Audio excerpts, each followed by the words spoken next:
ఎన్టీఆర్ అంటే పడనోళ్ళు ఎవరైతే నాకు బ్యాడ్ కామెంట్లు పెడుతుండో వాళ్ళందరికీ నేను ఒకటే చెప్తా, బుద్ధ మూసుకోండి. నువ్వు అసలు ఎన్టీఆర్ ఫ్యాన్ కాదుగా, ఎన్టీఆర్ గురించి నువ్వు గొప్పగా ఎందుకు మాట్లాడుతున్నా, అసలు ఎన్టీఆర్తో నీకు ఏందిరా పని అంటున్నారు. ఎన్టీఆర్ గురించి నేను గొప్పగా మాట్లాడటానికి ఒకే ఒకటి బ్రో రీజను. ఒకప్పుడు ఏ కాస్ట్యూమ్ చూసి ఏ పర్సన్ అయితే ట్రోల్ చేశారు, ఇప్పుడు అదే కాస్ట్యూమ్తో ఇండియాని షేక్ చేస్తుండ్రు.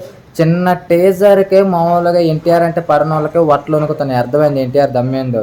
అప్పుడు సింపుల్ మచ్చా, ఒకప్పుడు ఏ అవుట్ఫిట్ చూసి ఏ పర్సన్ అయితే ట్రోల్ చేశారు, ఇప్పుడు అదే పర్సన్ అదే అవుట్ఫిట్తో ఇండియాని షేక్ చేస్తుండ్రు. చిన్న టేజర్కే మామూలుగా ఎన్టీఆర్ అంటే పడిన వాళ్ళకి వట్లు వణుకుతున్నా చూసారు. ఆ భయం అనేది ఎన్టీఆర్ క్రియేట్ చేసింది. ఇప్పుడు అర్థమవుతుందా నేను ఎన్టీఆర్ ఫ్యాన్ కాకపోయినా కూడా ఎన్టీఆర్ గురించి ఎందుకు గొప్ప మాట్లాడుతున్నాను. అమ్మ పాన్ ఇండియా లెవెల్లో మామూలుగా ఎన్టీఆర్ ఒక క్రేజ్ని తీసుకుని వచ్చింటారు. టాలీవుడ్ కింగు, మాసమ్మ మొగుడు. అయినా సరే జెన్యున్ చెప్పాలి, నేను అతను ఫ్యాన్ కాకపోవచ్చు కానీ అతని గొప్పతనం గురించి నాకు తెలుసు కాబట్టి, అతని హార్డ్ వర్క్ గురించి నాకు తెలుసు కాబట్టి నేను చెబుతున్నా. అంటే ఎవరైతే ఎన్టీఆర్ అంటే పడడో, ఎవరైతే ఎన్టీఆర్ని ట్రోల్ చేస్తున్నారో, మళ్ళీ NTR pan India level hit కొట్టి మిగతా ట్రోలర్స్ అందరినీ వంగబెట్టి దెంగుతాడు. రెడీగా ఉండండి. ఎన్టీఆర్ అయితే వంగబెట్టి దెంగుతాడు హిట్టులతో, మీరైతే రెడీగా ఉండండి దెంగించుకోవడానికి.